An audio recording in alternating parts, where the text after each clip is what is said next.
We hired several outside consultants to help us move this idea forward. The Rome Group, along with Team 4, professional facilities experts, were consulted to evaluate our operations and determine what our facilities should look like. Through the entire process, we kept the membership involved by monthly meeting updates and articles in the Arch Notes. In October of 2007, 87% of our members approved a motion that would allow our board to begin the process of acquiring a permanent home for our philanthropic programs and finding a way to fund it.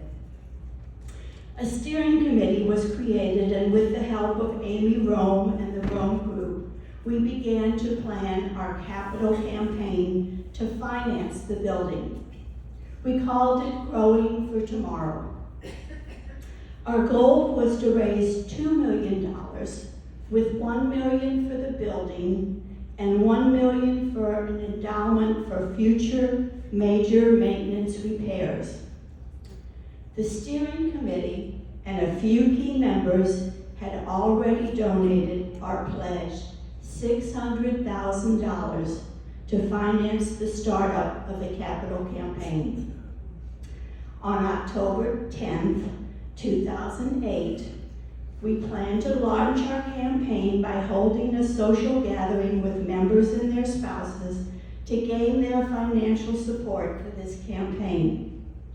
Unfortunately, that was the day later known as Black Friday, when the stock market crashed and the Dow Jones average fell by 778 points. We were undeterred and got some positive financial breaks. We won a $100,000 challenge grant from the Mabee Foundation in Tulsa, Oklahoma. These grants were only awarded twice a year to 2 philanthropic organizations, and you had to apply in person at their headquarters in Tulsa. Judy Smith, Pat Plummer, and I traveled to Tulsa to make the request. There was just one catch. To receive the grant, we were required to raise $201,000 in 1 year. Well, we raised over $200,000 as a result of the success of the Growing for Tomorrow campaign. Our Salute to the Stars display on the entrance wall and the wall plaques around the building recognize the generous donors who helped us achieve this goal. It was a thrill to be a president in 2009 and 2010. In August of 2009, I got to sign a contract, $1 million contract, to purchase our building and to turn an automotive assessment facility into a home for our program. One of the questions we had was, do we really need a building with that big garage? Finances were a concern at this time, so we looked to outside resources to reduce our cost. Sandra Arnold's husband, a former Monsanto employee, made us aware of the availability of used office equipment from the Monsanto warehouse. Monsanto designed the layout for the IT areas and provided computer tables, filing cabinets, and lots of chairs to furnish our new headquarters. We were also in need of a lot of shelving, but we were fortunate that Linens and Things was going out of business at this time, and they were selling their used shelving out of a storefront in Chesterfield Valley. My husband Gary and Lynn Dolan's family hauled in the shelving that was eventually placed in OSB, Rose, my own fun stuff, and the garage area. It was when I had attended the National League Conference that I first learned about the PALS program. in other chapters. Our pals were invaluable. They hauled and assembled shelving, painted the garage floor, and hundreds of other small jobs.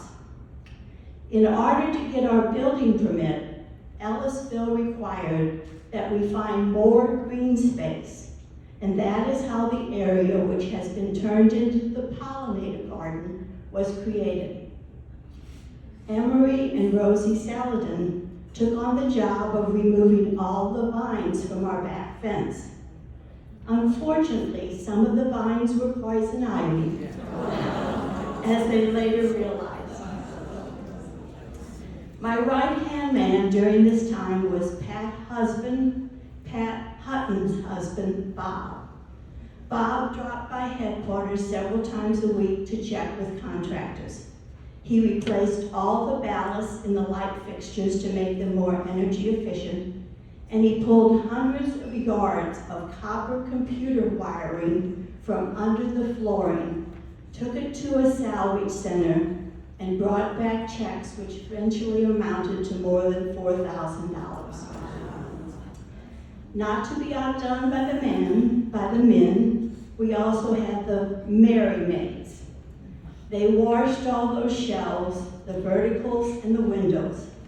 And Karen Castellano joined the renovation team to put the final touches on the design and select the colors for the new headquarters. Moving day was a highlight.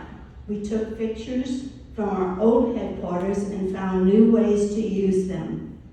And in January of 2010, we had our first board meeting in the new building. Once everything was in place, an official grand opening was held in May of 2010 with a ribbon cutting ceremony with the mayor of Ellisville. In 2021, we paid off that mortgage, an amazing feat to have paid off almost $2 million in a little over 10 years. And in 2022, we doubled the size of the garage.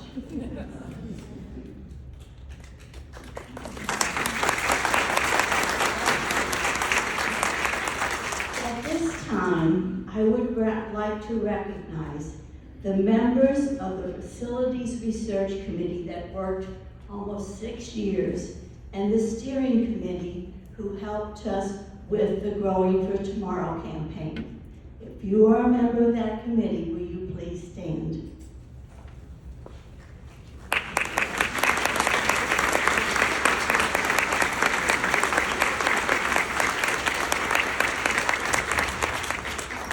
And next, I would like to recognize everyone who contributed to financing this building by a contribution to the Growing for Tomorrow campaign.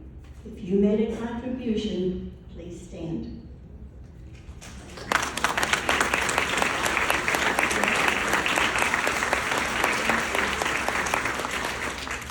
And Lynn has already been recognized, but I too have to say thank you for all the PowerPoint presentations she put together over these past months. We are so fortunate to have this talented lady helping us in the IT department. Thank you, Lynn.